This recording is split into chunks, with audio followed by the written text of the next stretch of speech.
En Brasil, en la ciudad de Belém, se está desarrollando la cumbre climática COP30, donde líderes de todo el mundo, empresas, organismos internacionales, academia y organizaciones de la sociedad civil discuten y acuerdan soluciones para tratar la emergencia climática.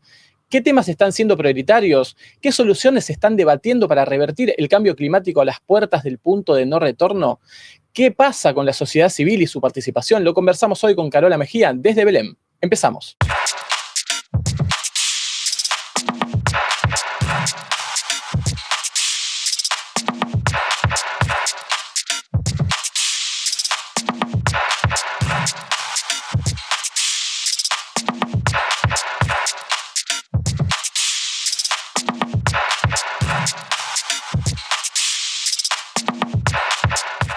Y ya estamos con Carola Mejía, que es economista, especialista en desarrollo sostenible, coordinadora de justicia climática, transiciones y Amazonía de Latindad, la Red Latinoamericana y del Caribe por la justicia económica, fiscal, ambiental. Carola, un saludo grande, ¿cómo estás? Hola Francisco, bien, gracias, muchas gracias por el espacio. Bien, estás en Belém en este momento, así que como especialista y como ahí testigo, sos imprescindible para comprender qué está pasando en la COP30. Primero, para introducir, contanos un poco, explícanos qué son estas COP. Bueno, para tratar el tema de cambio climático, se ha establecido una convención en Naciones Unidas, la Convención Marco de Naciones Unidas sobre Cambio Climático. Tiene 198 países que son parte, se les denomina partes, y estas COP son las conferencias de las partes, que son reuniones anuales que ya se van dando cada año, y ya esta es justamente el número 30, para negociar cómo abordar esta crisis climática desde un esfuerzo colectivo mundial, ¿no? Pero también reconociendo las responsabilidades diferenciadas, ¿no? Entonces, estamos justamente en 10 años después del Acuerdo de París, se está celebrando esta COP30, que es muy importante justamente también para dar un seguimiento a qué ha sucedido después de este acuerdo tan importante. Bien, Carola, estamos en plena emergencia climática. ¿Qué temas te parece que son prioritarios, urgentes de tratar en este tipo de cumbres? ¿Y cómo estás viendo que están apareciendo o no estos temas ya en la COP30? Bueno, justo en el Acuerdo de París se establecieron algunos objetivos, ¿no? Uno es limitar el aumento de la temperatura a 1.5 grados, que es un tema que ya estamos un poco tarde. El año pasado ya hemos superado esa temperatura, y para eso los gobiernos tienen que hacer muchos esfuerzos para reducir sus emisiones. Entonces hay un tema ahí de compromisos de los países para hacer esa reducción o esa mitigación, que lamentablemente sigue siendo muy insuficiente. Justo este año se han presentado nuevas NDC, se le denomina, los compromisos climáticos de reducciones y de adaptación, y todavía estamos muy lejos de cumplir esa meta, digamos, del 1.5. Lamentablemente las emisiones siguen en aumento. No se aborda de manera como estructural los principales causantes, ¿no? El tema de los combustibles fósiles, recién después de 27 COPs se mencionó en el texto. Ahora como que tampoco se lo aborda de manera muy directa, ¿no? Pero bueno, es un tema ahí que está en la agenda de mitigación, de transición energética, ¿no? Que ahora se la ha denominado también es una agenda de transición justa. El tema de adaptación, que es clave para países y regiones altamente vulnerables al cambio climático, como lo es América Latina y el Caribe, ¿no? Es un tema que este año sí juega un rol fundamental, el tema de adaptación, porque se van a establecer indicadores, metas, pero también ya se ha establecido que se necesita muchísimo dinero que no está siendo movilizado para esa agenda. Está el tema de la agenda de daños y pérdidas. Justo en la COP de Dubái se creó un fondo de daños y pérdidas que todavía no está siendo operativo, entonces queremos que también ya hayan anuncios de cómo avanza esa negociación.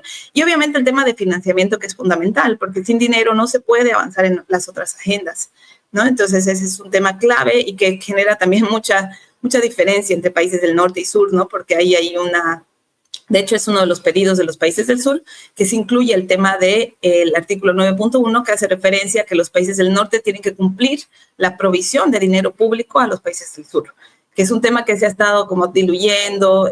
Todavía hoy día vamos a saber si se ha incluido o no en la agenda de negociación, pero para el sur es clave, porque sin esa certeza de que va a haber ese financiamiento, que no venga del privado, que no venga de otros lados, además que haga obviamente referencias a la responsabilidad histórica de los países del norte, es importante, ¿no?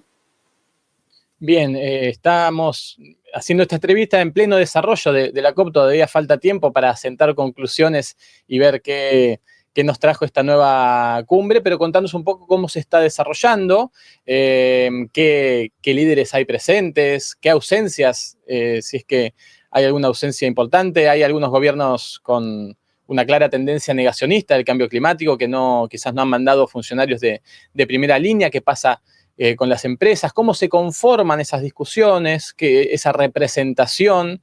Porque no solo se trata de líderes mundiales y grandes empresas, hay organizaciones de la sociedad civil, hay activistas académicos. Bueno, contanos un poco cómo viene desarrollándose esto en la interna. Bueno, esto se ha dado de manera un poco diferente a otras COPs. La reunión de los presidentes se dio la semana pasada, el 6 y 7, y esta semana, el lunes, se inició la COP, pero ya esta reunión de los altos mandatarios había pasado, entonces muchos delegados también se fueron.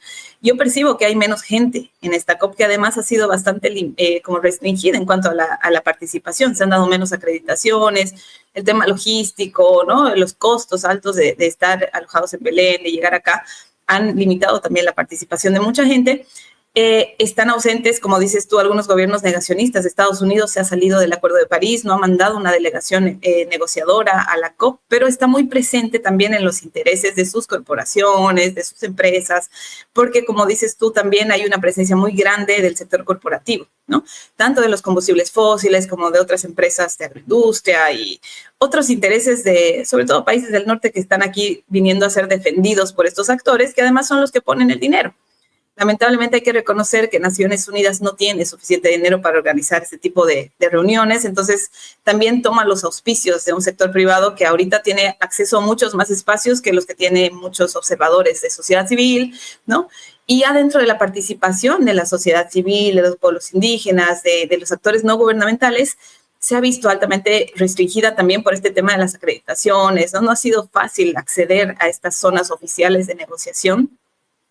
Y de hecho, se esperaba que esta sea una COP mucho más participativa. Sí hay un espacio paralelo muy grande que se ha gestado por sociedad civil, movimientos sociales, la Cumbre de los Pueblos y otros espacios que ya anoche justo se han inaugurado. Vamos a estar ahí participando en diversas conversaciones, pero se dan por fuera, ¿no?, del espacio oficial, donde están más presentes, como te digo, corporaciones, empresas, organismos internacionales que están ahí, digamos, ¿no?, siempre tomando las decisiones como a puerta cerrada. Las decisiones se toman sobre todo por gobiernos, y muchos de los actores gubernamentales que han sido excluidos de este proceso también sienten que eso no es justo, ¿no? Que ellos y ellas que están en la primera línea de la emergencia no están siendo escuchados, no tienen un poder de decisión.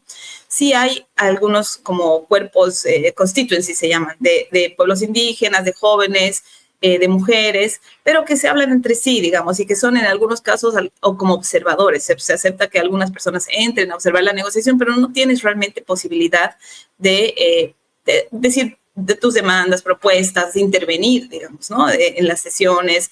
Entonces, es un proceso muy cerrado, excluyente. Y de hecho, eso ha generado también que se dé un hecho, ¿no?, que sucedió el otro día, la otra noche, donde muchos pueblos indígenas, después de una marcha, fueron hasta el evento, ¿no? Y tomaron la COP con esa demanda de participación, de que se les escuche, con una demanda muy grande también de que se respete su territorio, que es un tema clave y que es también resultado de años de una frustración muy grande de que no están siendo considerados. Muchos pueblos indígenas no se sienten representados por sus propios gobiernos, tienen su forma de gobierno, digamos, ¿no?, independiente, y ellos piden ser parte de esas discusiones y esas negociaciones, ¿no? Quieren tomar las decisiones también. ¿Cómo crees que impacta esta brecha recurrente entre lo que se decide en las altas esferas y lo que se trabaja desde la sociedad civil, que muchas veces tienen muchas soluciones técnicas muy, muy viables que no llegan a ser tomadas en toda su dimensión por quienes tienen las herramientas para decidir? ¿Cómo evaluás esta brecha? Sí. ¿Pensás que tiene que ver con esto de la responsabilidad que tienen los países ricos en la crisis ambiental y cómo sus empresas intentan quizás evadirlo o no? ¿Cómo analizás esto y qué soluciones ves a esta cuestión? Sí, el tema es que lo único que vemos que avanza son las falsas soluciones, ¿no?, que son justo soluciones de mercado, los mercados de carbono, las tecnologías carísimas, pero no se está escuchando las soluciones que vienen justamente de movimientos sociales, de comunidades indígenas, de sociedad civil, que trabajamos mucho estos temas, que tenemos propuestas.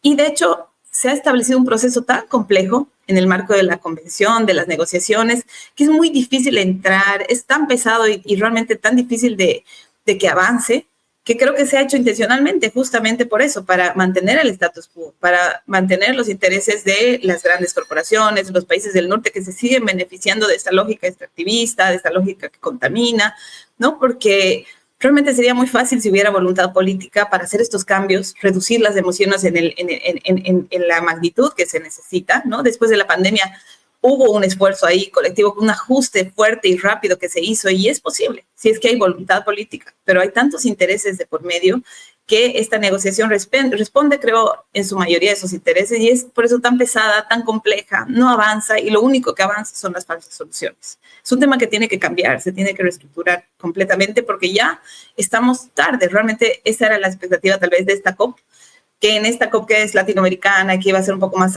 abierta, se trate de dar solución, ¿no? Y se trate de escuchar más a la gente del territorio que tiene soluciones y que está ya implementándolas. Claro, y esta COP que se suponía que iba a ser más abierta también por el territorio en el que está, es la COP que tiene esta escena de las comunidades irrumpiendo para ser escuchadas, y quizás esto sea simbólico de esto que venís contando, pero simbólico también de algo, de una presión ciudadana que ya desborda y que va a tener que ser escuchada. Hablando de todo esto, de lo que escuchaste, de lo que se viene conversando, ¿hay alguna de las propuestas o acuerdos que te parezcan que de todos modos es beneficioso, es importante? Se habla de una inyección grande de dinero en el Fondo de Bosques para Siempre, pero claro, suenan cosas como bien en el titular, pero que no conoce cómo esto se va a desarrollar y los temas desde la expertise que tenés vos, por ahí no accedemos a esto que se conoce como falsas soluciones, que parecen que cosas que uno estaría de acuerdo, pero que claro, tienen un montón de vicisitudes por detrás que la convierten en falsas soluciones. ¿Algo de lo que se viene conversando sé que se puede catalogar de avance igualmente? Sí, mira, esta COP es complicada porque no tiene como un tema que vaya a salir con algo grande, como lo fue, digamos, en Dubái el Fondo de Daños y Pérdidas, el año pasado la meta de financiamiento, que eran temas así que se tenían que establecer, pero dados. En esta es un poquito más complejo. Sí hay temas en adaptación que son importantes, pero creo que el gobierno de Brasil le está apostando a algunos anuncios vinculados al tema de financiamiento justamente. Y el tema que tú mencionas, el TFFF, que es el Tropical Forest Forever Fund, el Fondo de Bosques Tropicales para Siempre, no es parte de las negociaciones como tal, es una iniciativa realmente que está impulsando Brasil, es un fondo de inversiones grande que creo que va a ser como su instrumento estrella, digamos, en la COP, ¿no? Porque eso sí está teniendo apoyo de varios países.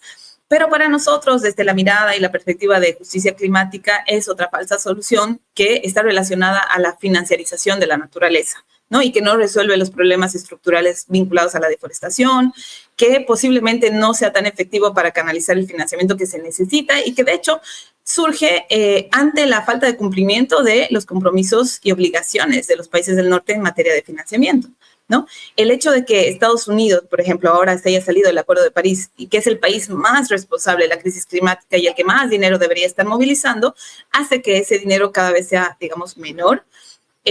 Los países europeos han anunciado igual que se están reduciendo el financiamiento climático. Entonces, ante esos anuncios y ante esa meta insuficiente que se estableció el año pasado de financiamiento, Brasil trata de salir con una alternativa, ¿no? Que escale el financiamiento de alguna manera para la conservación de los bosques, pero no es una idea de Brasil. Realmente hemos estado analizando mucho este tema y es una idea que ha surgido hace 15 años en el Banco Mundial y que de alguna manera trata de decir que con un mercado, de alguna manera con una lógica de mercado, se va a poder preservar bosques, ¿no? Es como que se va a poder cubrir una falla de mercado. Entonces, es como usar capitalismo para resolver algo que el capitalismo ha generado, ¿no? El capitalismo, esa lógica extractiva, es la que está depredando los bosques, ¿no? Entonces, es una propuesta, un fondo de inversiones que va a traer inversión privada, inversión pública, trata de generar, digamos, ahí un monto de dinero grande que se va a distribuir entre los países que tienen bosques y que, digamos, demuestren que están conservando, y se quiere pagar $4 por hectárea conservada, que también nos preguntamos de cómo se ha puesto ese monto, digamos, esa cifra, ¿no? $4 por una hectárea de todo un bosque, ¿es justo? No, no nos parece que así sea. De hecho, nos parece que no es una solución real. Hay estudios y reportes recientes que dicen que si se hubiera recolectado solamente $1 por barril de petróleo, digamos, se podría recaudar 10 veces más que el monto que el TFFF quiere recaudar por año. También hay otras propuestas que dicen si solo 1% de lo que se está destinando ahorita al sector militar, de estos 2.7 billones de dólares que se han ido en un año a tema de defensa y a la guerra y al genocidio, fueran a la agenda climática, serían 6 veces más lo que se podría recolectar que este fondo, que además no se sabe si va a lograr su objetivo, no se sabe y genera cuestionamientos respecto a quién va a ser el que responda a esa deuda que se va a generar, a esas obligaciones que se van a generar. Si bien se dice que en esta concepción de este fondo hay participación de pueblos indígenas y eso es algo bueno que debería replicarse en otros fondos, lamentablemente igual la distribución de esa ganancia, digamos, no va a ser tan justa. El 80% va a ir a los gobiernos que participen y solo 20% a las comunidades locales, ¿no? Entonces ahí hay muchas cuestionantes. Todavía no se ha terminado de diseñar como que este fondo sigue todavía en discusiones, pero ya se lo estás como vendiendo como la gran alternativa que va a salir como una cosa exitosa de esta COP, que realmente, como te digo, no tiene tantas cosas buenas que vayan a salir. Entonces Brasil está buscando como que un instrumento ganador o algo positivo, ¿no?, que anunciar, y para nosotros es otra falsa solución muy vinculada, por ejemplo, a los mercados de carbono, a esos mecanismos que tienen estas lógicas mercantilistas y que no resuelven los problemas de la deforestación, ¿no?, que no resuelven realmente, que apuestan estos mercados bursátiles para atender una cosa tan delicada como lo que es la crisis ambiental que estamos viviendo. Claro, pareciera que es responder con la variable financiera a un problema que se sigue reproduciendo, porque las empresas, los países ricos siguen contaminando casi del mismo modo y después dicen, bueno, está este fondo para mitigar, pero bueno, no sé si la naturaleza entiende de dinero como para que se frene la crisis ambiental, que entiendo que estamos cerca. Vos me lo dirás del llamado punto de no retorno. ¿Qué significa esto? Sí, de hecho, estamos ya, digamos, tan cerca de pasar este umbral en el que ya la temperatura haya aumentado tanto que lleguemos a escenarios muy peligrosos en los que de hecho ya estamos casi por cruzar el umbral. Entonces, el tiempo se nos está acabando para hacer estos cambios, para realmente atender la crisis climática con soluciones reales, urgentes, que implican obviamente reducir el consumo de los combustibles fósiles, dejar bajo tierra muchos combustibles fósiles que ya no tienen que ser explotados, dejar de contaminar, ¿no?, en otros sectores, como por ejemplo el tema agroindustrial. La deforestación genera muchísima también contaminación en el sector industrial, ¿no? Y por otro lado también cómo viven las grandes élites, ¿no?, del mundo, contaminando con sus aviones privados, ¿no?, con la forma en la que consumen. Y creo que esa lógica consumista, extractivista, tiene que cambiar y no está cambiando, lamentablemente. Lo que vemos son soluciones que siguen basándose en esa lógica de mercados, que no van a resolver los problemas, que van a seguir vulnerando derechos de esta gente que justamente está excluida de las decisiones y que es la que al final pierde territorio, queda afectada por los conflictos, por los impactos ambientales, sociales de estos grandes proyectos que se dan en sus territorios, por los intereses de las grandes corporaciones, sobre todo del norte, ¿no? Recién mencionabas algunas ideas muy concretas que la sociedad civil viene trabajando hace años: dejar el petróleo en los suelos, otro tipo de recaudación, otras formas de recaudación más efectivas para mitigación. En este particular te pregunto cuáles son tus expectativas para la cumbre de los pueblos, para las reuniones paralelas desde la sociedad civil. ¿Qué propuestas crees prioritarias? ¿Con qué propuestas llega la sociedad civil muy concretas? Y bueno, ¿qué expectativas tenés con esto y con qué de algún modo estas ideas sigan horadando y haciendo su trabajo para pasar al lado decisor con respecto a esto que ya es urgente, ¿no? Sí, bueno, la Cumbre de los Pueblos surge como un espacio paralelo, ¿no? Que ya es un proceso de ya más de un año que está siendo gestado. Ayer se inauguró oficialmente. En la mañana hubo un evento muy simbólico de unas barcazas que traían a muchas comunidades indígenas, ¿no? Hasta Belén, como una señal realmente de que están aquí presentes por más de que se les cierre el espacio de la negociación, están acá con sus demandas, con sus propuestas. Y en la cumbre se van a discutir diversos temas. Justo ahora en la mañana hay varias plenarias por ejes. Hay ejes que están más vinculados al territorio, a la seguridad alimentaria, otros a las falsas soluciones, al poder corporativo, al financiamiento, otros sobre transición energética justa, otros sobre el rol de las mujeres, ¿no? Entonces son como 6 ejes y en cada uno de ellos la gente se ha estado inscribiendo. En la mañana hay discusiones en plenaria y en la tarde hay muchos eventos autogestionados que también tratan de compartir justamente las propuestas, las demandas, pero también visibilizar las soluciones que se están dando en el territorio. Va a surgir una declaración. Esta Cumbre de los Pueblos tiene 2 días, digamos, de actividad intensa. El 15 cierra con una marcha por la mañana y se va a entregar esta declaración en un evento ya en el espacio oficial, porque el gobierno de alguna manera sí ha permitido que este espacio sea posible, ¿no? De alguna manera lo auspicia. Y va a recibir esta declaración que va a tener justamente las propuestas, las demandas, ¿no? Una de ellas es justamente, por ejemplo, dejar de depender de petróleo de una vez, ¿no? Y que, por ejemplo, zonas como la Amazonía en la que estamos, que es un tema bien, bien fuerte y bien simbólico también para los latinoamericanos, sean respetadas, sean zonas de no extracción de recursos, ¿no? Sean zonas que no sean zonas de sacrificio, realmente sean zonas de vida, zonas de preservación. Hay muchas iniciativas como los tratados de no proliferación de combustibles fósiles, sobre todo en Amazonía. Hay países que ya se han comprometido a ello, como Colombia, ¿no? Hace 2 años firmó y se incluyó a ese tratado. Entonces, esperamos que también haya una señal fuerte de todos los gobiernos, sobre todo los latinoamericanos, bueno, sería ideal de los gobiernos del norte para realmente comprometerse a dejar de depender tanto de los combustibles fósiles, pero también queremos que haya este compromiso y se cumpla el compromiso de la canalización de financiamiento justo, libre de deuda, accesible para la gente del sur global. Y ese es un tema que la Tindad ha estado trabajando mucho, ¿no? Vemos que no puede ser posible que el 80% del financiamiento sean préstamos. Ya estamos en problemas de deuda muy, muy complicados en nuestros países. No puede ser que el financiamiento climático esté aumentando esa deuda, que obviamente resta recursos públicos para la salud, para la educación, para las poblaciones que más lo necesitan, para atender las catástrofes vinculadas al cambio climático, nos empuja a seguir en la lógica extractivista para repagar esas deudas que se están volviendo impagables. También este año, por ejemplo, que estamos en el año del jubileo de la deuda, que es un movimiento, una campaña grande impulsada por la Iglesia Católica, la sociedad civil, exigimos que se cancele la deuda de los países, sobre todo más vulnerables a la crisis climática, para que haya recursos públicos rápidos, ágiles, ¿no? Que es un tema clave también. El financiamiento climático no está llegando adecuadamente.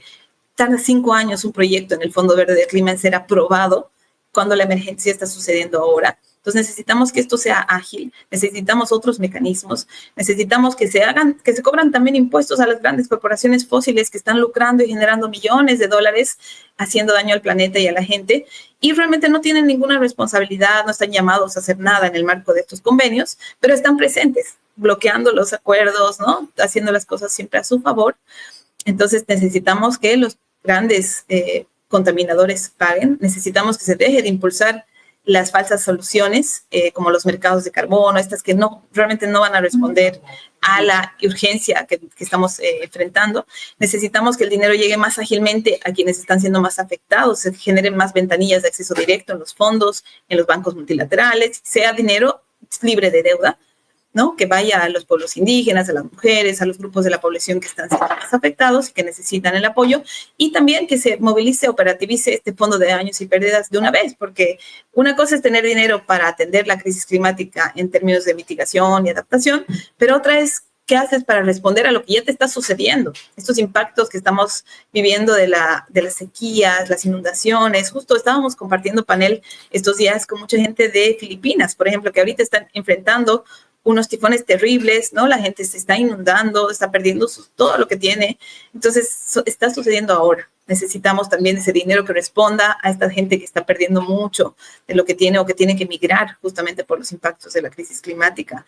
Y necesitamos estas soluciones y señales ya, ¿no? Ya no más compromisos vacíos, ya no más falsas soluciones. Necesitamos que se atienda la emergencia de manera real y con participación de las personas. Carola, mencionaste muchas ideas y propuestas muy concretas, que a mí me parece muy importante porque demuestra que la sociedad civil, la academia, las organizaciones están trabajando en soluciones y que son palpables, son tangibles. El tema está en la decisión política, pero me parece importante dejar en claro que hay un montón de cosas para hacer que no se están haciendo. También nos señalaste algunas cosas a las que debemos prestar atención, como esta declaración que va a haber de los pueblos y su presentación en espacio oficial.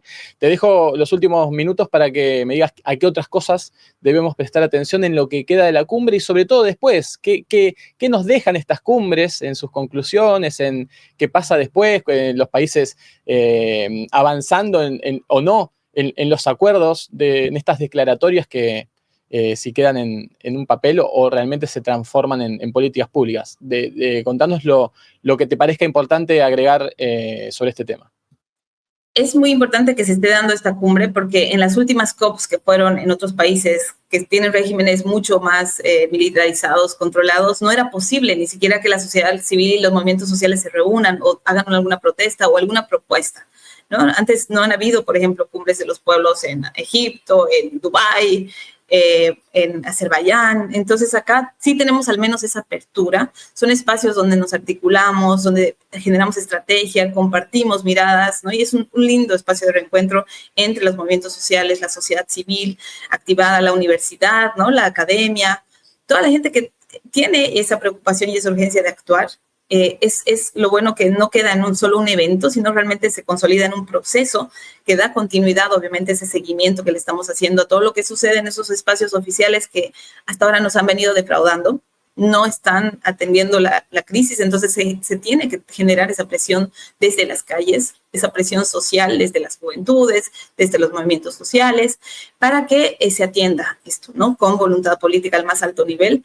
Tenemos que denunciar en los medios internacionales, digamos, esta ausencia de los países negacionistas. En la región se está atendiendo una extrema derecha que lamentablemente está replicando los discursos de Trump, ¿no? En Argentina, lo hemos visto, el año pasado dejaron las negociaciones, este año, bueno, están ahí como que queriendo salir un poquito a la discusión, pero sigue siendo malo hablar de cambio climático. Es un tema que ha perdido prioridad para muchos gobiernos y eso no está bien, ¿no?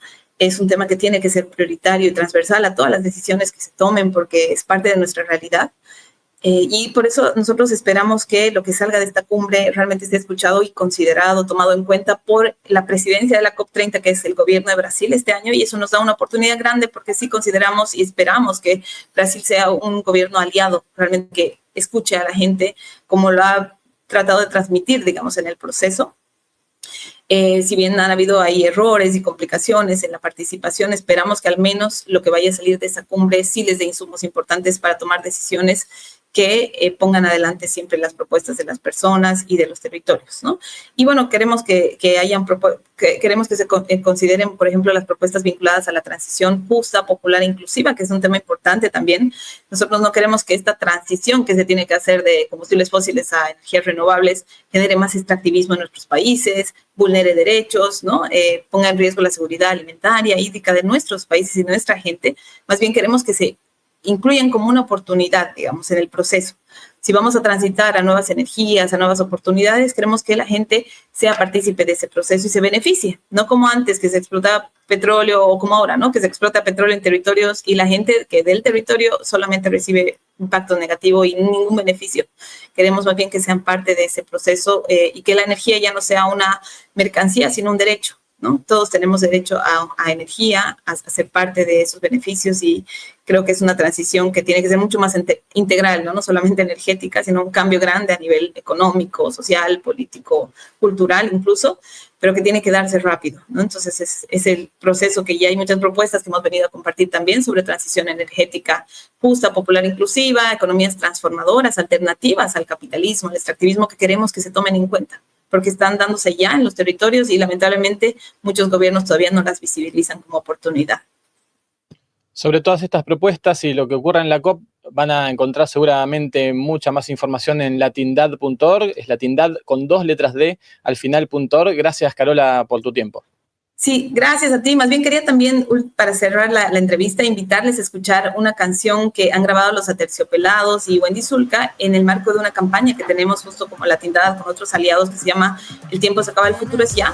Es una canción que está enfocada justamente en esta COP30, en los esfuerzos que tienen que hacer los gobiernos para atender la urgencia, para dar participación a los territorios, a las voces locales. Se llama El futuro es ya está en YouTube, la hemos compartido y esperamos que también se difunda ampliamente, no solamente en el marco de la COP, sino más adelante, ¿no? El próximo año tenemos espacios importantes en los foros sociales panamazónicos, y bueno, es una canción que agradecemos mucho ahí a los artistas, a Aterciopelados y Wendy Zulka, que ha quedado muy, muy, muy bonita y es muy fuerte con mensajes que queremos transmitir a toda la población. Invitamos entonces también a seguir a NTV Música, ahí en las redes van a encontrar esta canción y un montón de otras cosas, e invitamos también a comentar este video, a compartirlo, a seguirnos en NTV Info, a seguir las noticias, las 5 noticias diarias y todos nuestros contenidos allí en nuestras redes. Así que gracias, Carola, y nos despedimos hasta la próxima entrevista. Gracias a ti, Francisco, un saludo a toda la audiencia, que estén muy bien. Abrazo. Hasta la próxima, y de ustedes nos despedimos, como decíamos, hasta la próxima entrevista. Síganos en todas las redes, comenten, compartan este video y nos vemos en el camino. Chao.